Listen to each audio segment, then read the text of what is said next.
thin mist blanketed the cobblestone streets of Charleston, South Carolina that evening, shrouding the historic city in a melancholy haze. It was one of those dusky, uncertain hours when twilight refused to settle and the world seemed suspended, between day and night.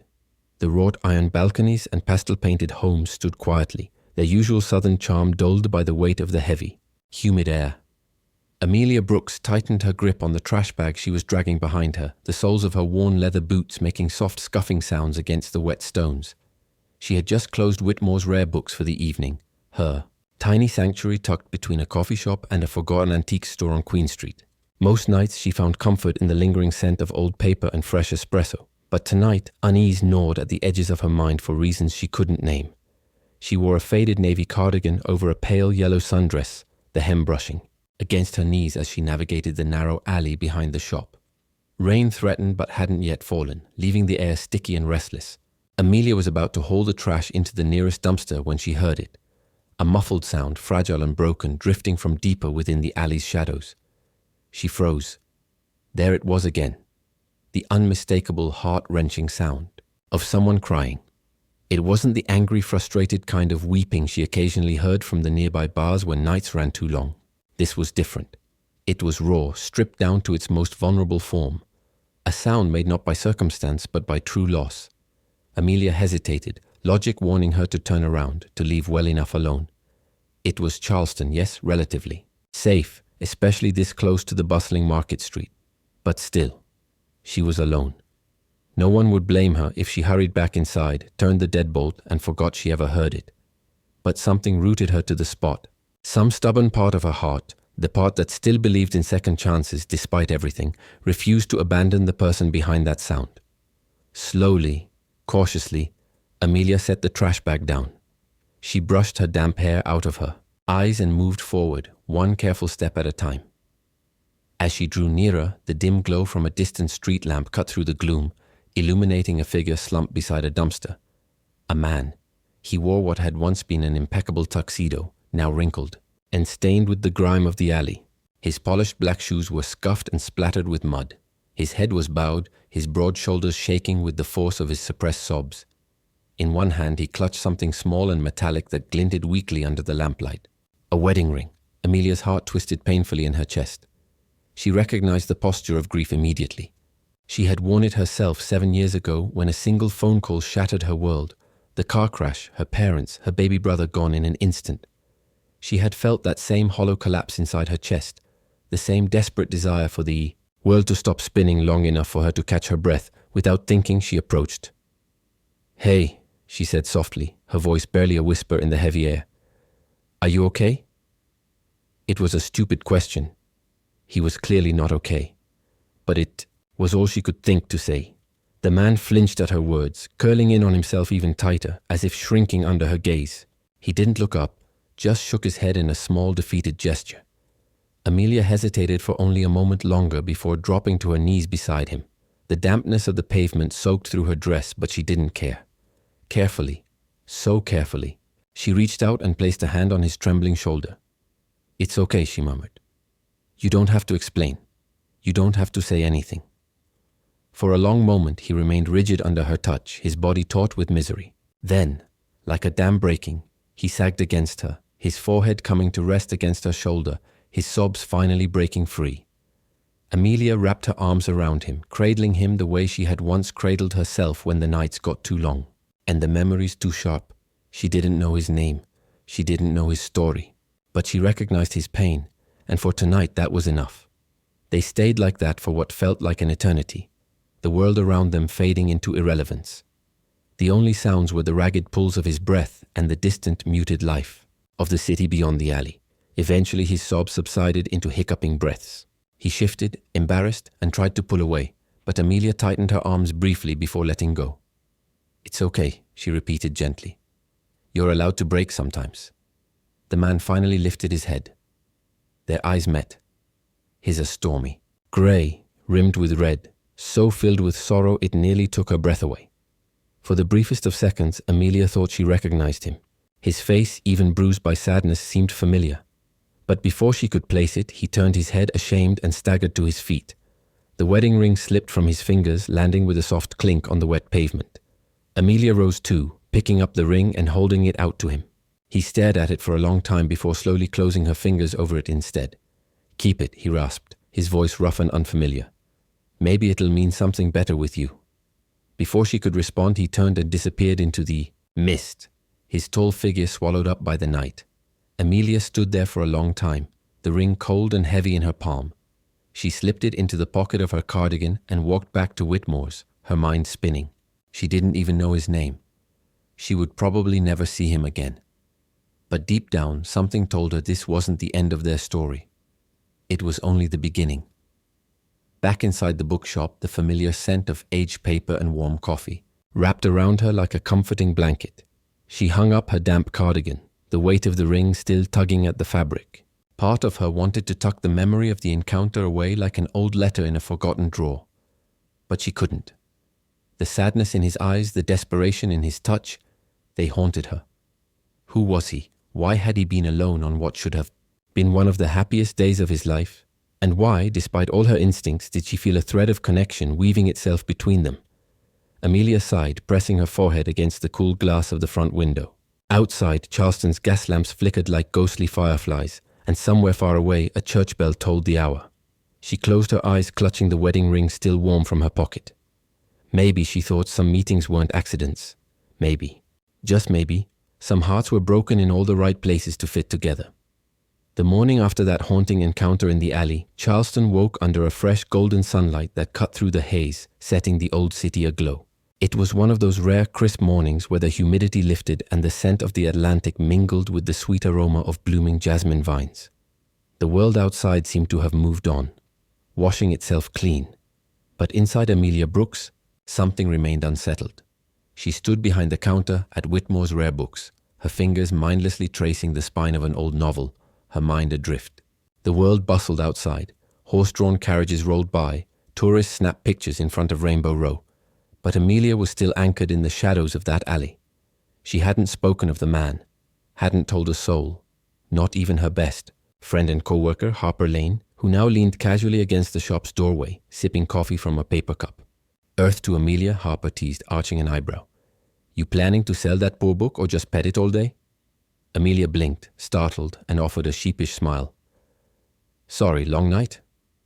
Harper grinned and was about to launch into a story about her date the previous evening when the doorbell chimed, signaling the arrival of a new customer. Both women turned instinctively toward the entrance, but Amelia's heart slammed against her ribs when she saw who it was. Jackson Hale. There he stood, the man from the alley. Except now, he was no longer a broken figure curled up in grief.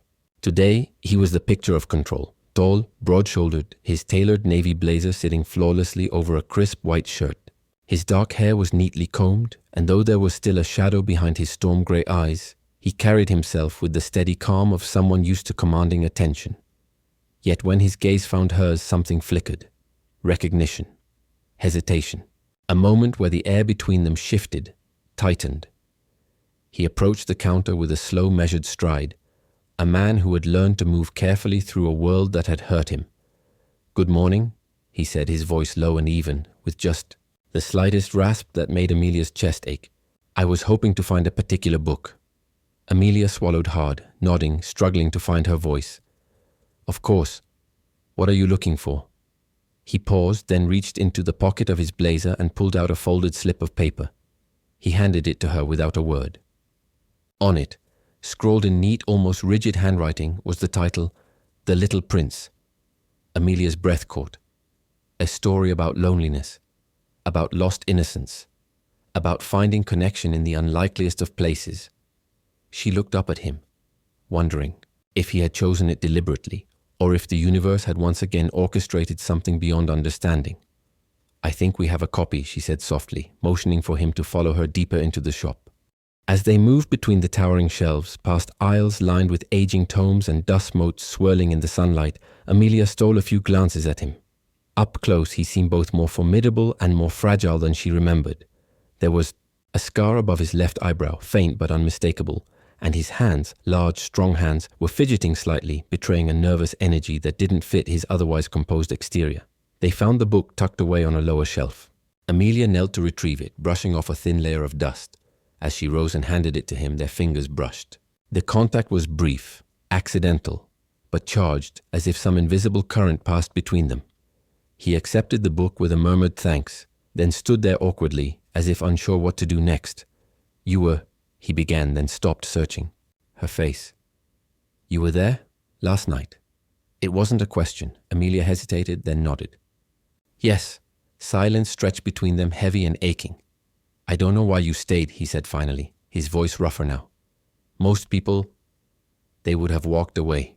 She smiled faintly, a sadness in her eyes that mirrored his own. "Maybe because I know what it's like to need someone and find no one there."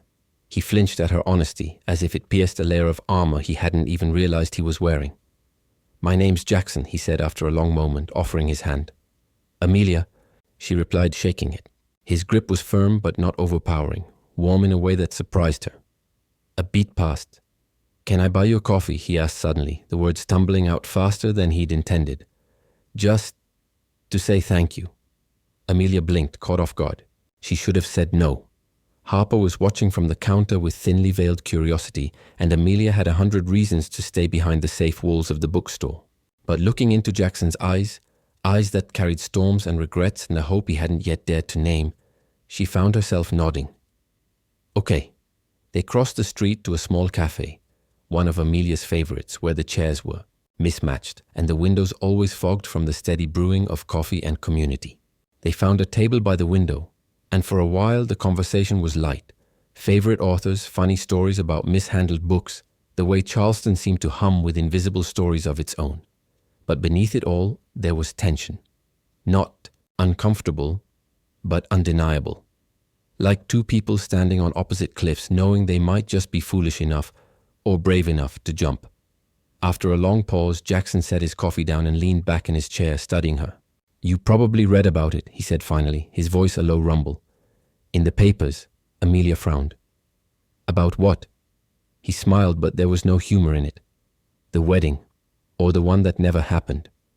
It clicked then, why he looked so familiar, even beyond the alley. His photo had been plastered across the local news only days before. Jackson Hale, heir to the Hale Industries fortune, abandoned at the altar in a lavish ceremony at the Charleston Harbor Resort. She remembered the grainy photo. A man standing alone at the front of a flower-strewn aisle, the guests already beginning. To stir in confusion, the absence of a bride glaring like an open wound. I didn't put it together," she admitted, her cheeks flushing. "I'm glad," Jackson said, surprising her. For a few hours it was nice to just be someone else. Someone who could sit in a bookstore and talk about stories instead of being a headline. Amelia's heart twisted. She couldn't imagine the kind of betrayal it must have taken for someone to leave him there, standing alone in front of hundreds. The humiliation. The pain. "She left?" Amelia asked quietly, though part of her hated herself for needing to know. Jackson nodded once, a stiff, controlled movement. "She said she couldn't live under a microscope, couldn't handle the expectations." He laughed bitterly, a hollow sound. "Turns out being loved by me was too heavy a burden." Amelia reached across the table, her hand brushing his lightly. "Or maybe," she said softly, "it had nothing to do with you at all." Their eyes locked and something shifted again between them. Something deep and raw and real. They talked for hours after that, the coffee cooling and forgotten between them. Jackson told her about growing up in a sprawling, lonely estate outside Charleston, about a father who valued profit over people, and a mother who had left long before her body ever followed. Amelia shared fragments of her own story. The loss, the betrayal, the slow, stubborn journey toward hope. They spoke not like strangers, but like old souls who had found each other at exactly the moment they needed it most. By the time they left the cafe, the sun had dipped low over the city, casting Charleston in a dusky gold. Jackson walked her back to Whitmore's, neither of them quite ready for the night to end. At the door he hesitated. "I don't know what this is," he said quietly, "but I don't want it to end here." Amelia looked up at him, feeling the weight of the day, of their connection, pressing against her ribs. "It doesn't have to," she whispered, and in that fragile moment, surrounded by the scent of old books and the distant hum of the sea, something unspoken passed between them. Not a promise, not yet, but the beginning of one.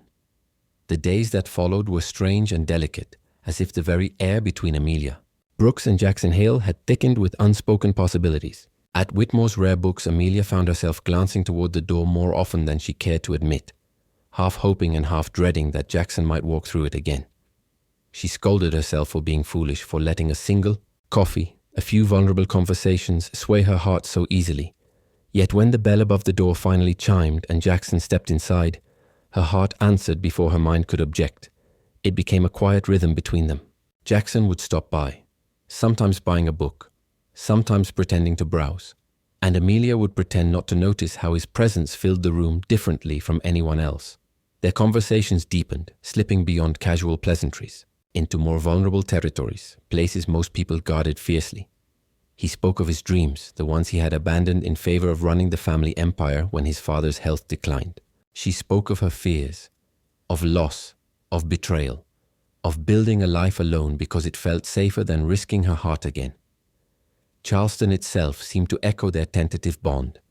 The narrow streets, the salty tang of the harbor air, the way the gas lamps flickered to life at dusk as if trying to keep the darkness at bay. Everything around them whispered of second chances, of the fragile beauty found only when people dared to hope again.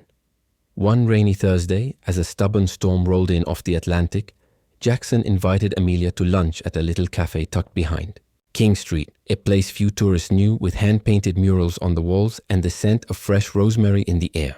They sat tucked into a corner booth, the world outside reduced to blurred figures under umbrellas.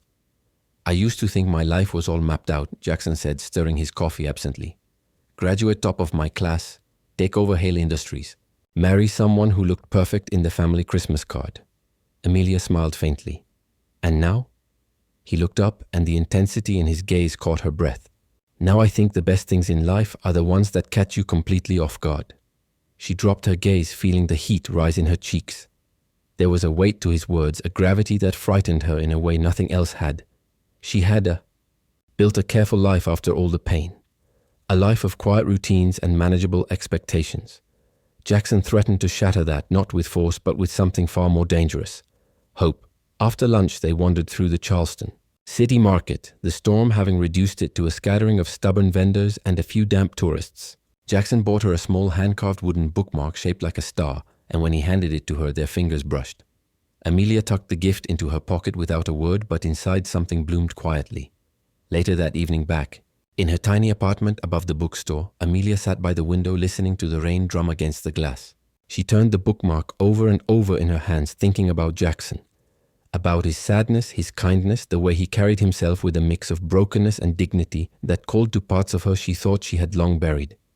She thought of the alley, of the way she had instinctively pulled him into a hug without knowing anything about him. How strange, she mused, that the most profound connections often began in the most unexpected places. But with the growing closeness came a gnawing fear. She wasn't naive. Jackson wasn't an ordinary man. He came from a world of wealth and scrutiny, a world that had already judged and discarded him publicly when his wedding collapsed. Amelia knew better than anyone how public humiliation could leave scars deeper than any private heartbreak.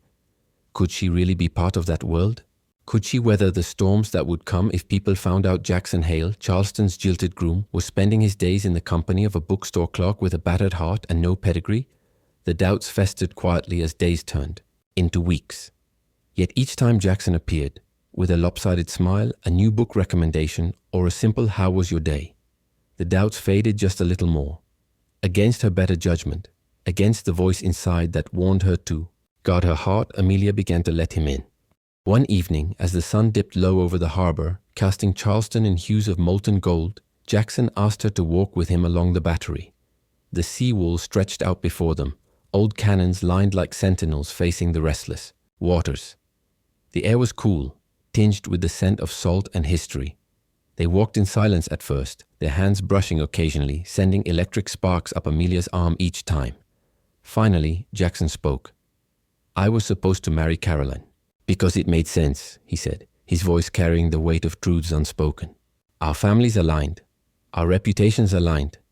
It was all neat and tidy on paper." Amelia didn't interrupt, sensing he needed to say this. "But love isn't tidy," he continued, his gaze fixed on the horizon. "It's messy and inconvenient. It demands things you can't plan for.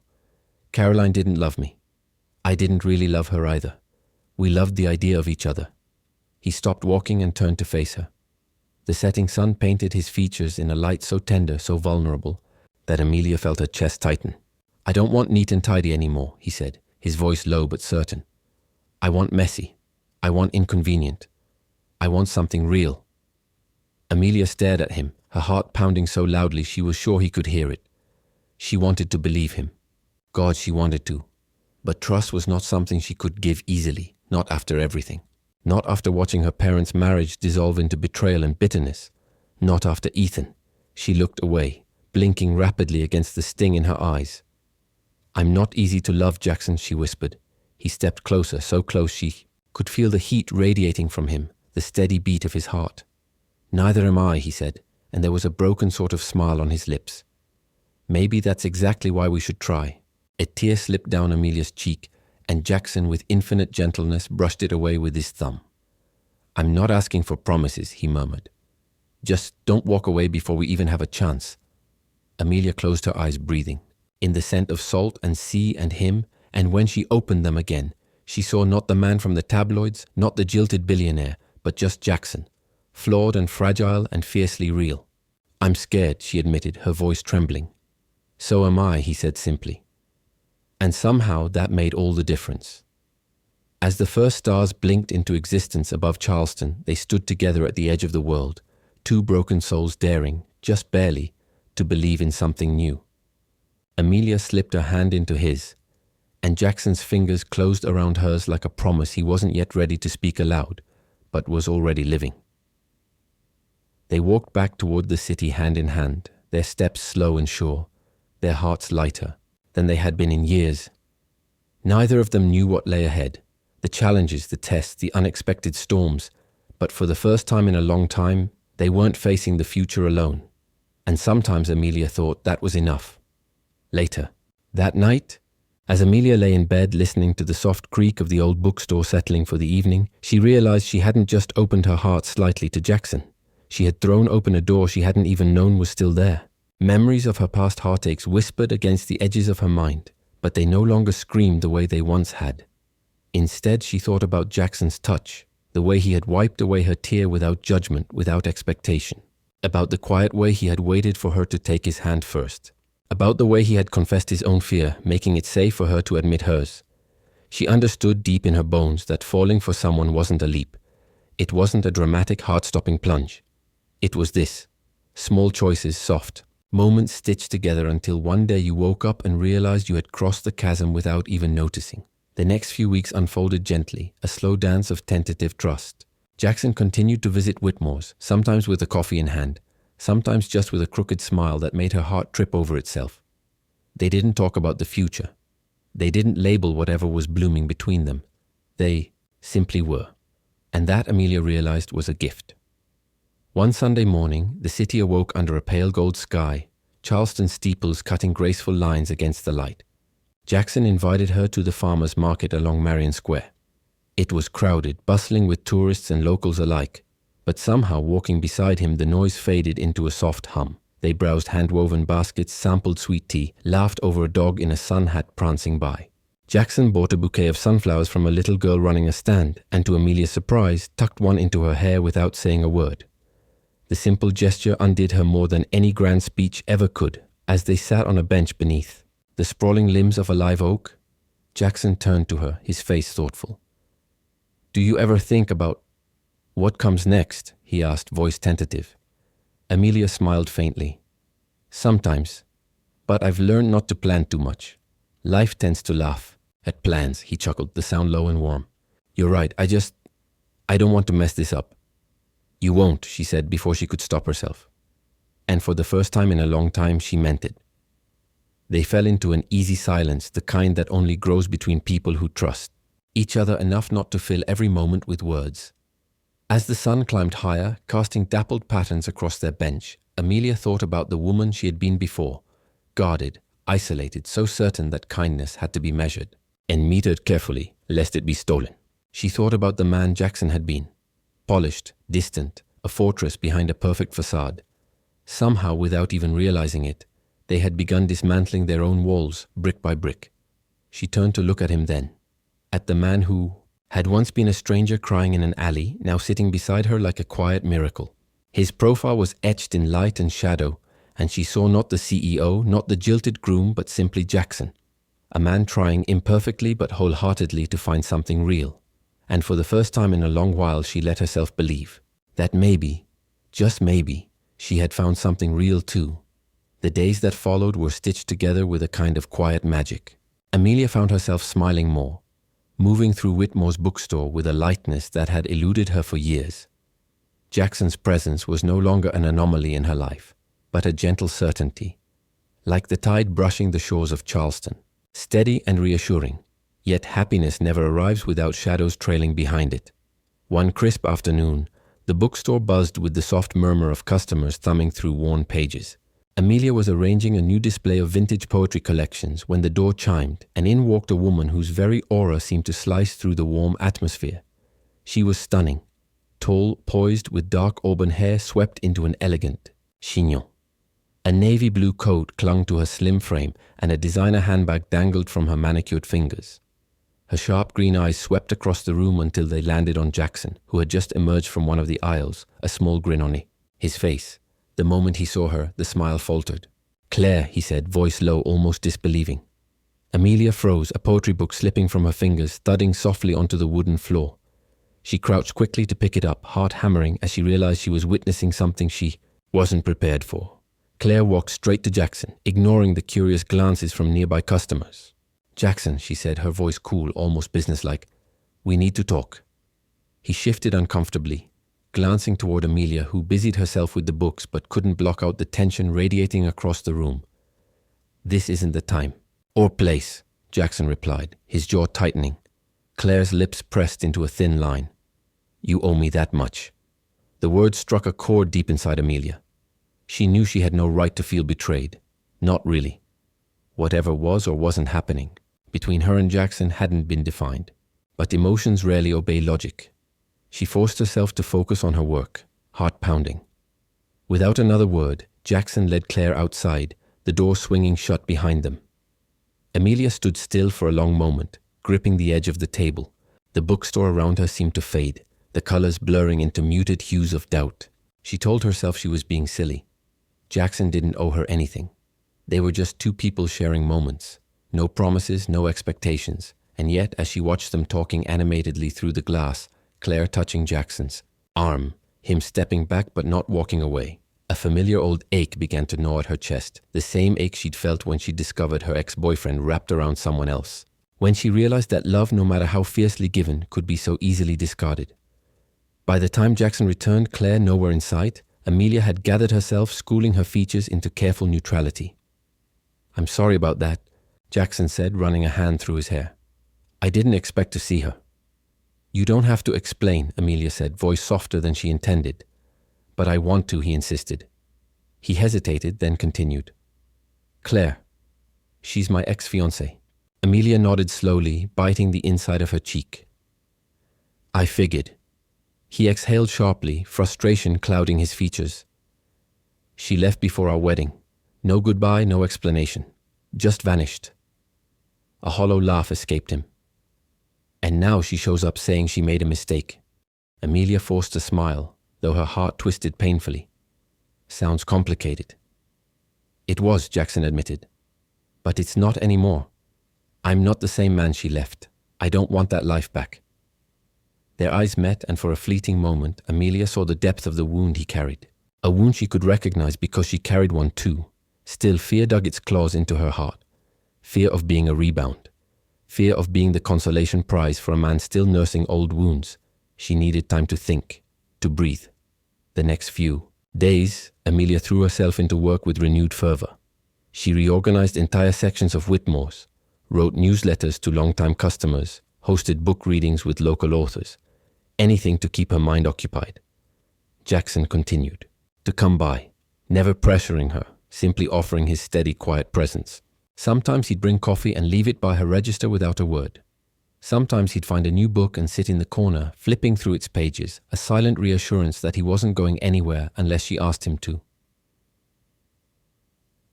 Amelia appreciated the space he gave her, even as she ached for him at night when the bookstore fell silent and she was left alone with her swirling thoughts.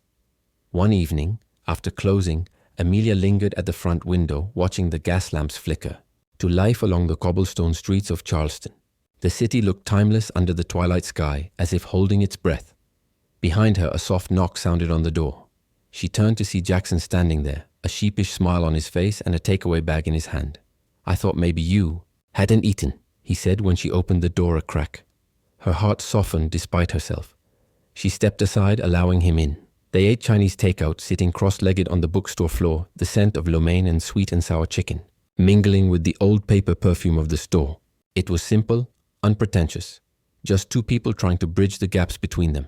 Afterward, Jackson leaned back against the front counter, his expression serious. "I'm not good at this," he said. "At telling people how I feel." Amelia looked at him, waiting. He swallowed hard. "But I need you to know. I'm here because I want to be. Not because you saved me. Not because Claire isn't an option anymore. Because you..." He trailed off, searching for words, then shook his head with a rueful smile. "You make me feel like myself, like I don't have to pretend." Amelia felt something inside her begin to unfurl. Fragile but real. "You make me feel safe," she whispered, surprising herself. Jackson's eyes softened, and he reached out slowly, giving her time to pull away if she wanted. She didn't. Their fingers intertwined naturally, as if they'd always been meant to, find each other in a world full of missed chances. In that moment, Amelia realized something powerful. Trust wasn't about guarantees. It wasn't about promises written in stone. It was about the quiet decision to believe again. Even knowing how easily hearts could shatter, she chose to believe. And maybe, just maybe, that would be enough. The golden haze of late autumn settled over Charleston like a blessing, its streets bathed in soft amber light. But for Amelia, an invisible storm raged inside her, quiet and persistent. She had opened her heart, cautiously, bravely.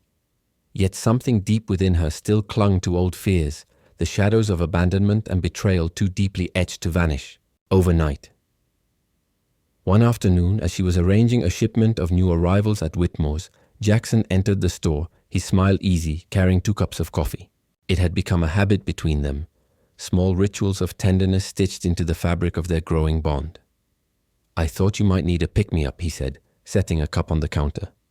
Amelia smiled warmly, but there was a flicker in her eyes that he caught immediately. He didn't press. Instead, he leaned against the counter, silently offering her his presence.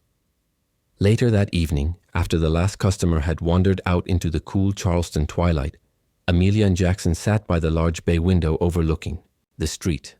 The bookstore was bathed in the soft glow of vintage lamps, casting golden pools of light across the worn wooden floors. "Jackson," Amelia said softly, her voice almost lost in the hum of the city beyond the glass. "Are we building something real here? Or are we just healing each other's wounds?" He turned to her, setting down his coffee, and for a long moment, he didn't answer. Not because he didn't know, but because he wanted to find the right words. "I think healing is part of loving," he said finally, his voice low and certain. "But no, Amelia, you're not just a balm for old wounds. You're the reason I believe I can build something new." Tears stung her eyes unexpectedly. She turned away, pretending to straighten a stack of books. But Jackson stood and gently took her hand. "Come with me," he said, voice filled with a kind of boyish excitement she hadn't seen before. Amelia hesitated, but allowed him to lead her out the door. They wandered the quiet streets, the gaslights casting long shadows as night deepened. Jackson led her through narrow alleys and across small footbridges until they reached a hidden courtyard behind an old church. Ivy crawled along the stone walls, and in the center stood a giant oak, its gnarled branches stretching wide as if offering shelter.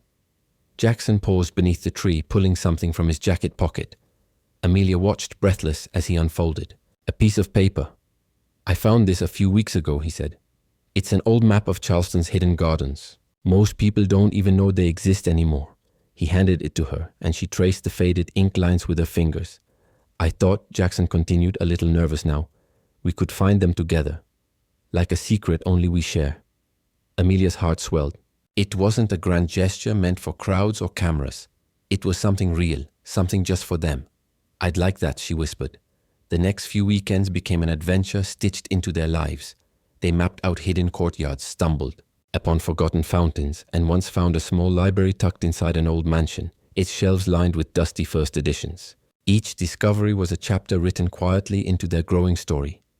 Through these moments, Amelia learned to see Jackson not as the broken groom left at the altar, but as a man capable of deep kindness, of laughter, of dreams yet unspoken. And Jackson saw Amelia not as the woman scarred by betrayal, but as the soul who had given him hope again in the rain-drenched alley. But as they grew closer, the past, like a persistent tide, tried to pull them back. One Sunday afternoon, as they sat beneath a towering magnolia tree in White Point Garden, sipping lemonade from a street vendor, Jackson's phone buzzed insistently. He glanced at it, his jaw tightening. "Everything okay?" Amelia asked, setting her cup down. He hesitated before answering. "It's Claire." Amelia's stomach twisted. She's been reaching out," Jackson admitted. "Text messages, calls, apologies." Amelia stayed silent, the lemonade turning sour in her mouth. "I haven't responded," Jackson added quickly. "Not once. I have no interest in reopening that door." "But," he sighed heavily, "it's like she doesn't want to let go." The confession hit Amelia harder than she expected. She trusted Jackson, but the fear gnawed at her, ugly and unrelenting. Fear that maybe deep down, he would always wonder what if. "I understand," she said quietly, though her voice wavered. He turned to her, reaching out to tuck a stray lock of hair behind her ear. His touch was tender, but his eyes were serious. "Amelia," he said, "you are my choice. Every day, every moment. Claire is my past. You are my present and my future." Her throat tightened with emotion. She wanted to believe him. Oh, how she wanted to. But trust was a fragile thing, easily broken, painstakingly rebuilt. That night, alone in her small apartment above the bookstore, Amelia sat by the window, the map of Charleston's secret gardens spread out before her. She traced their journey so far: the alley where they first met, the gardens they uncovered, the old library where Jackson had found a book of poetry and read aloud to her with quiet reverence. She realized then that love wasn't a promise of perfection. It wasn't the absence of fear or doubt. It was the decision to choose someone every day, despite those fears, and she wanted to choose him. Amelia packed a small basket the next morning, a few pastries from her favorite bakery, a thermos of coffee, a worn-out copy of The Little Prince, and waited by the oak tree where Jackson had first brought her. He arrived just as the church bells chimed noon, his face breaking into a grin when he saw her. Without a word, Amelia crossed the space between them and pressed the basket into his hands. "I'm scared," she said, voice trembling. "But I'm choosing you, Jackson. I'm choosing us." Jackson set the basket down and cupped her face in his hands. His touch was warm, grounding. "I'll never stop choosing you," he whispered before lowering his forehead to rest against hers.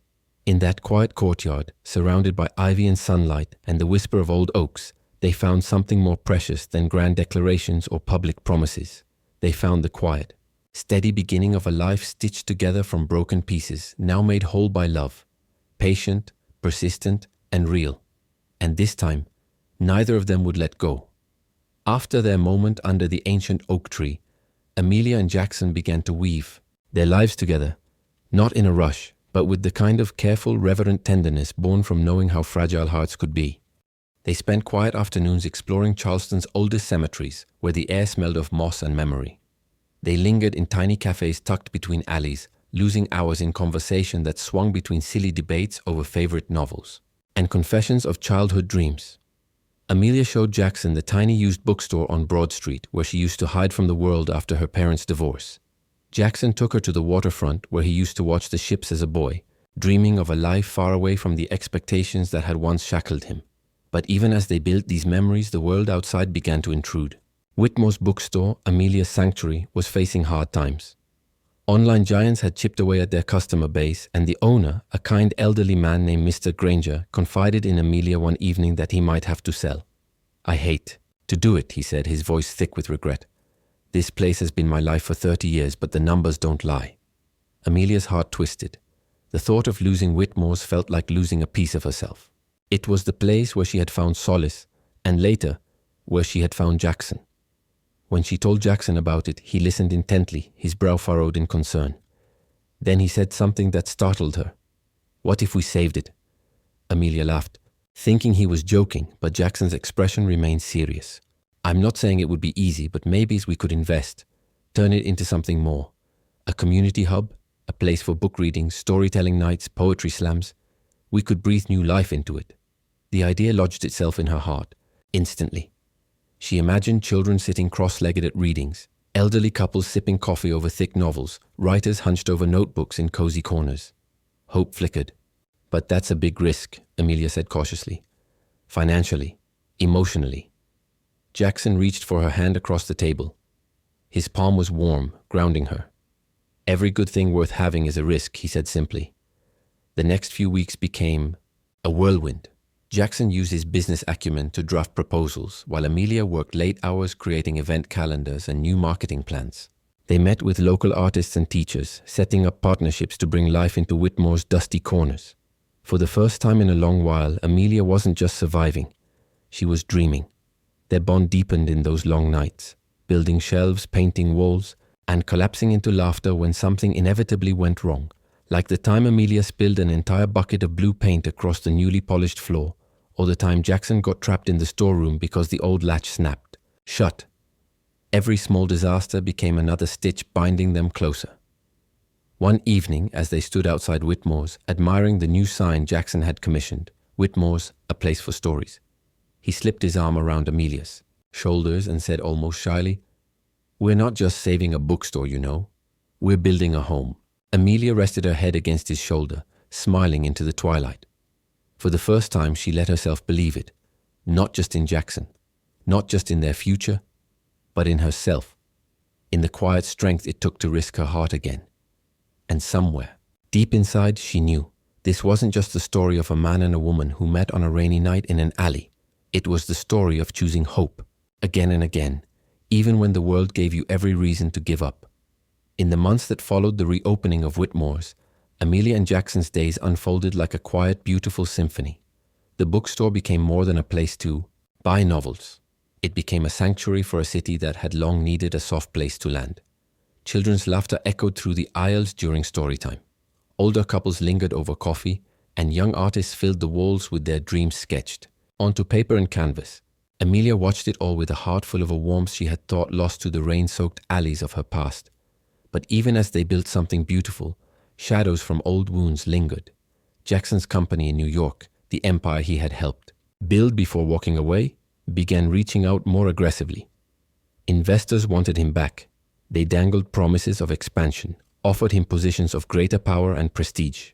For a while, Jackson kept these calls to himself, answering them in hushed tones when Amelia was busy with customers or meetings.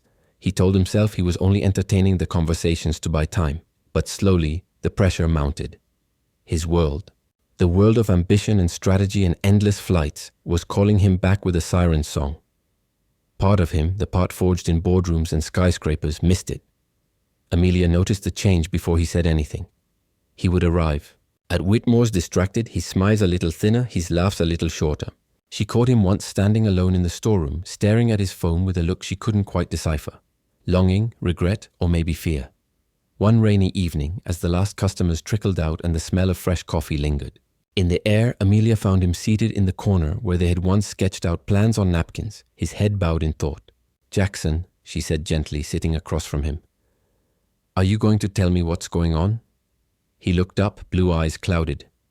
For a moment he said nothing, as if weighing whether honesty would hurt more than silence. "They want me back," he admitted finally. "New York, the company. They're offering me a seat on the board, a new project. It's everything I used to think I wanted." Amelia nodded slowly, her stomach twisting.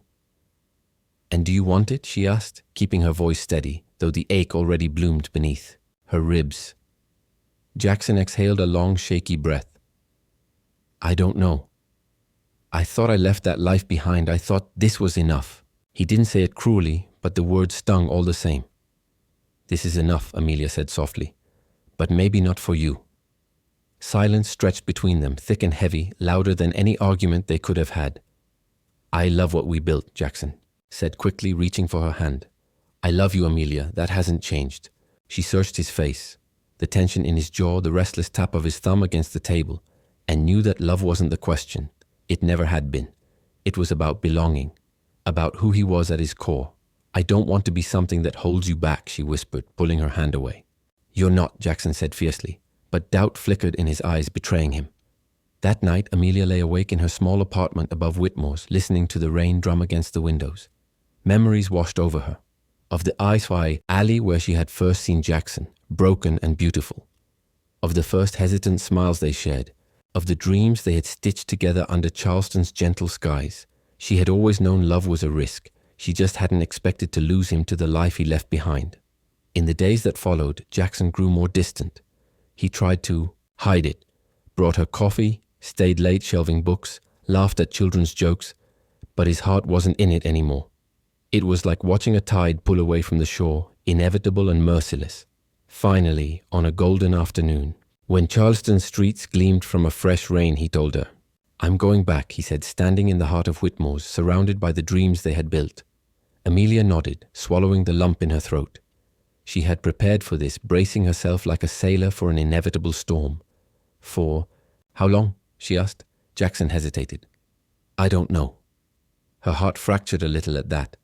Not knowing was worse than hearing forever. I have to see if it's still who I am, he added helplessly, as if asking her to understand something he couldn't even explain to himself. I know, she said quietly, refusing to cry. Not here, not now. He reached for her, but she stepped back. Not in anger, but in acceptance. You have to go, she said simply. And I have to stay. They didn't say goodbye properly. There were no grand declarations or tearful promises. Just a long, aching hug that seemed to press all their unspoken hopes and regrets into the space between their bodies. When the bell over the bookstore door jingled and Jackson walked out into the sunlight, Amelia stayed where she was, pressing a hand against her chest as if to keep her heart from breaking free. Whitmore's continued without him. Amelia threw herself into the bookstore with a ferocity she hadn't known she possessed. She organized literacy programs, opened a second-story room for free community classes, and started a small publishing venture for local writers. Each project was a stitch repairing the hole he had left behind. But no matter how busy she kept, there were moments, quiet, lonely moments, when she missed him so sharply it stole her breath away. Seeing a tall man in a grey coat cross the street, hearing a laugh that sounded like his, feeling the space beside her in the evenings, too empty. Weeks turned into months. Summer ripened into the humid golden days of late Charleston autumn. Amelia grew stronger, but the ache never fully disappeared. It wasn't the kind of pain that crippled her. It was quieter, stitched into her bones like a reminder that some loves leave marks you carry forever. One afternoon, while cleaning the storeroom, she found an old ledger tucked behind a box of books. Inside, scrawled in Jackson's neat handwriting, were ideas they had once dreamed of. A traveling book bus for rural areas, a scholarship fund for young writers. Dreams they had never had time to build together. Amelia ran her fingers over the page, a bittersweet smile touching her lips. Maybe they had been building something bigger than themselves all along. Later that evening, she sat at the counter with the old ledger, a notebook and a cup of coffee, sketching out plans. Not because she thought Jackson would come back. Not because she needed him to. But because love, real love, plants seeds that bloom even after it's gone. Outside, Charleston bustled with life. Tourists wandered down King Street, laughter floated from open-air cafes, and the salty scent of the nearby harbor drifted on the breeze. Inside Whitmore's, Amelia turned the page and kept writing. Somewhere deep down she knew her story wasn't over. Neither was his, and if fate was kind, maybe, just maybe, their stories would find a way back to each other someday. For now she was enough, for herself, for Whitmore's, for the dreams they had started under a rain-soaked sky, and a quiet promise that even the deepest pain could someday lead to the sweetest beginnings. Some nights, as Amelia locked up Whitmore's and stepped onto the quiet Charleston street, she would tilt her face toward the velvet sky, wondering if Jackson ever thought of her when he looked at the same stars. Did he remember the way the bookstore smelled after a summer storm? The way her laughter had filled the aisles when he struggled with the old cash register for the first time? She missed him. That was undeniable. But it wasn't a desperate, aching kind of missing. It was quieter now, like a familiar ache after a long run, a reminder that love, real love, leaves behind something sturdy even when the person is gone. Amelia learned to live alongside that ache. She turned Whitmore's into a beacon for the community. She organized late-night poetry readings under string lights that made the store glow like a hidden fairy tale. She launched a book club for single parents, providing free childcare during meetings. She even initiated a weekend storytelling program where teenagers volunteered to read to younger kids, planting seeds of kindness and mentorship in their hearts. Whitmore's flourished, and so did Amelia, but her heart stitched back together. Carefully still carried Jackson's name in a small hidden corner. Meanwhile, in the distant world of high-rises and endless board meetings, Jackson found success again. The projects in New York thrived under his leadership, and the corporate world, ever hungry for a hero to worship, welcomed him back with open arms. He had it all again: the penthouse apartment overlooking Central Park, the sleek black car waiting, outside glittering events, the relentless buzz of ambition sparking through every hour of every day. Yet every night, when he returned to his apartment filled with expensive emptiness, he would pour a glass of whiskey, stand by the window, and think of Charleston. Think of Amelia. Her face, her hands curled around a steaming mug, her laughter ringing through ancient wooden shelves. Nothing in New York, none of the deals, none of the praise, could fill the hollow he carried inside. And slowly, Jackson realized success wasn't enough. Not anymore. One sleepless night in late October, nearly 6 months after he had left Charleston, Jackson sat alone in his sprawling apartment, the city buzzing far below. He stared at a photograph he had taken months ago without her knowing. Amelia standing by Whitmore's front window, bathed in golden light, smiling at something beyond the glass. She looked so alive, so vibrant, so home. He knew then, with the kind of clarity that strikes like a lightning bolt, he had made the wrong choice. Love wasn't something you left behind to chase an empty crown. Love was what you stayed and fought for, even when it terrified you. Jackson closed his laptop, silenced his phone, and without a second thought booked a flight back to Charleston. The next morning, when Amelia opened Whitmore's, the smell of fresh coffee and cinnamon filling the air, she found an envelope slipped under the door, her name written on it in a familiar, careful hand. Inside, a single letter. Amelia, you once found me in an alley when I had nothing left to give. You stayed when you didn't have to. You believed in me when I didn't believe in myself. I thought I needed success. I thought I needed ambition. But what I need, what I have always needed, is you. If you can find it in your heart to forgive me, I'll be waiting at the place where we first dreamed of this bookstore together. Jackson Amelia's hands trembled as she read the letter, once, then twice. Her heart raced, emotions colliding like a sudden storm. Was she ready? Could she trust again? Love, she realized, was never safe. It was messy, raw, terrifying. But it was also the most beautiful risk she would ever take. Without giving herself time to overthink, she grabbed her coat and raced through the streets of Charleston, heart pounding. And there, under the sprawling oak trees of White Point Garden, Jackson waited. No expensive suit, no polished mask, just Jackson, in jeans and a wrinkled shirt, holding a single dog-eared copy of The Little Prince, the book they had once read snippets of to each other late at night, laughing like kids. He looked up as she approached, vulnerability written across every line of his face. Neither of them spoke immediately. There were no perfect words for a moment like this. Finally, Jackson stepped forward, holding out the battered book like a peace offering. I'm sorry, he said simply, for leaving, for being too afraid to see what was right in front of me. Amelia stared at him, the weight of months apart pressing down on her chest. Then she reached out, took the book from his hand and smiled. You're late, she whispered, tears glistening in her eyes.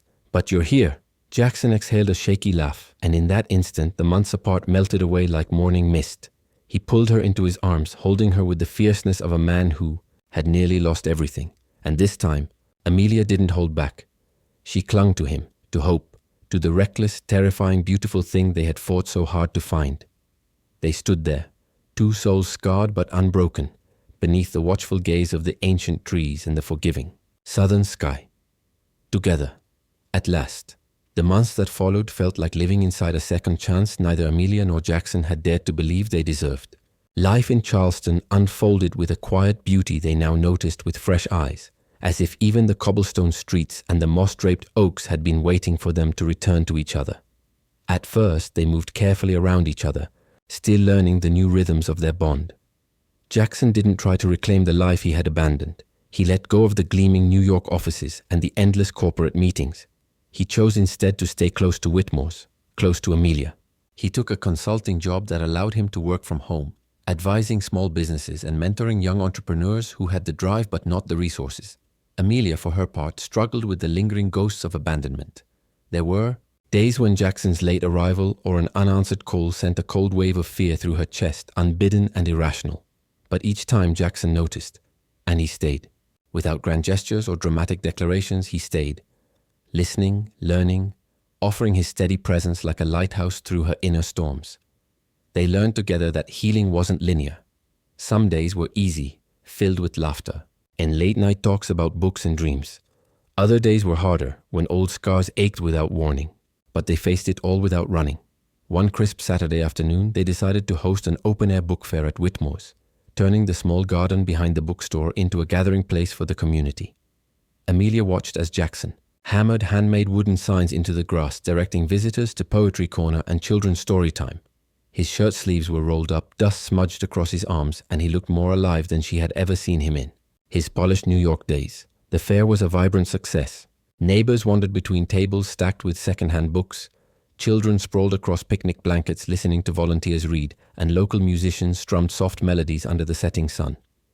It felt like magic woven into an ordinary day, a tangible proof that small acts of love could rebuild the world. Toward the end of the evening, as Amelia arranged the last few unsold books, Jackson approached her holding 2 steaming cups of hot apple cider. He handed one to her, their fingers brushing briefly. "You built something beautiful here," he said quietly, his eyes reflecting the string lights overhead. "We built it," Amelia corrected, a soft smile tugging at her lips. Jackson hesitated, then set his cup down and reached into his pocket. Amelia's heart skipped at the movement, a primal part of her bracing for another twist in their story. But what he pulled out wasn't a ring, nor a grand declaration. It was a folded piece of paper, worn at the edges from being carried too long. He handed it to her. Amelia opened it with trembling fingers and gasped. It was a sketch, rough and imperfect, of a building. Not just any building. It was a vision for an expanded Whitmore's. A children's library wing, a second-hand book cafe, and a small community hall for readings and workshops. At the bottom, written in Jackson's blocky handwriting, were the words, "A home for stories. A home for us." Her throat closed with emotion. For a long moment, she could only stare at the paper, blinking against the tears welling in her eyes. "You don't have to decide now," Jackson said quickly, mistaking her silence for hesitation. "It's just an idea. Something we could build together if you wanted." Amelia folded the paper carefully, pressing it to her heart. "I want to," she said, voice thick with emotion, "more than anything." That night, after the last guest had wandered off into the Charleston twilight and the bookstore was locked up tight, they sat together in the tiny garden behind Whitmore's, wrapped in a shared blanket, sipping the last of the cider. The world around them faded until there was only the steady beating of their hearts and the knowledge that they had chosen each other. Not once, but over and over again every single day. Weeks turned into months. Construction on the new wing of Whitmore's began in earnest, with Jackson often showing up at the site with dusty jeans and a clipboard, coordinating volunteers and suppliers. Amelia worked with local schools and non-profits to stock the children's section with donated books, while also organizing writing workshops for teenagers, many of whom had never believed their voices deserved to be heard. Their lives became intertwined not through grand dramas, but through the steady weaving of a shared purpose. Jackson found in Whitmore's a new definition of success, not in numbers or accolades, but in smiles, in stories, in the quiet pride of building something that mattered. One evening, after a long day of shelving newly arrived books, Amelia and Jackson sat at the edge of the nearly completed garden terrace, watching the golden sky melt into twilight. Jackson leaned back on his elbows, his gaze fixed on the horizon. "You know," he said after a moment, "the night we met, I thought I had lost everything. Standing in that alley, I was a broken man, convinced there was no way forward." Amelia turned to look at him, her heart full. "And now?" He smiled, that rare, genuine smile that crinkled the corners of his eyes. "Now I know that sometimes you have to be broken to be remade. Stronger, wiser, more alive." Amelia reached for his hand, threading her fingers through his. "We found each other in the wreckage," she said softly. "No," Jackson corrected gently, squeezing her hand. "You found me, and you stayed. When I didn't deserve it, you stayed." Tears blurred Amelia's vision, but she didn't look away. She wanted him to see her, fully and without fear. "And you found your way back," she whispered. "That matters too." Above them, the first stars pricked the evening sky, and for a long while they sat in silence, hearts speaking louder than any words could. The grand opening of the new Whitmore's wing arrived on a bright spring morning. The whole town seemed to pour into the bookstore, filling it with laughter and wonder. Children darted between the shelves, discovering worlds, tucked inside battered covers. Elderly couples strolled hand in hand, sharing favorite lines from long-forgotten novels. It was everything Amelia and Jackson had dreamed of and more. As Amelia stood on a small makeshift stage to thank everyone for their support, her gaze found Jackson's in the crowd. He smiled at her, pride and love radiating from him like sunlight. She took a deep breath, feeling the weight of all they had survived settle warmly on her shoulders. "This bookstore began as a place for stories," she told the crowd, "but it became a place for healing. A place where broken things, broken people could find hope again." Her voice wavered, and she laughed softly, blinking back tears. "And if there's anything Jackson and I have learned, it's that sometimes the most beautiful stories begin in the darkest places, and they're written not by perfection, but by love, perseverance, and the courage to begin again." The crowd erupted into applause, but Amelia barely heard it. All she could see was Jackson, her Jackson, clapping along with everyone else, his heart in his eyes. Later that night, when the crowds had thinned and only the soft hum of Charleston's streets filled the air, Jackson found her standing, alone in the garden, gazing up at the stars. He slipped his arms around her from behind, resting his chin on her shoulder. "We did it," he murmured. "We're just getting started," Amelia whispered back, smiling. And under the ancient oak trees and the forgiving sky, two people who had once been lost, two people who had chosen each other against every odd, began the next chapter of their extraordinary, imperfect, and beautifully real story. Together. Always together. In the end, Amelia and Jackson's story reminds us of a timeless truth. Healing often begins in the most unexpected places, and love often finds us when we have almost given up hope. Sometimes it takes the shattering of what we once knew to rebuild something stronger, truer, and infinitely more beautiful. Their journey wasn't paved with perfection or grand gestures, but with quiet bravery, the courage to stay, to forgive, and to believe in second chances. Through the alleys of heartbreak and the winding streets of fear, Amelia and Jackson found that real strength is not in never breaking, but in choosing to heal, to trust, and to love again. Their story shows that even after loss and betrayal, it is possible to write a new chapter, one filled with purpose, laughter, and the kind of connection that weathers every storm. For every one of us who has ever felt lost, abandoned, or afraid, to hope again, their journey is a beacon, proof that the past does not define the future, and that kindness, perseverance, and vulnerability are far more powerful than we often realize. Sometimes a single hug, a single moment of compassion can ripple outward and transform not just one life, but an entire community. If this story touched your heart, if it reminded you that love and hope are never truly lost, we invite you to subscribe to our channel.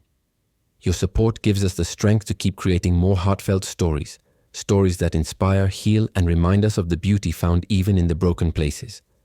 Let's keep building a world of kindness together, one story at a time.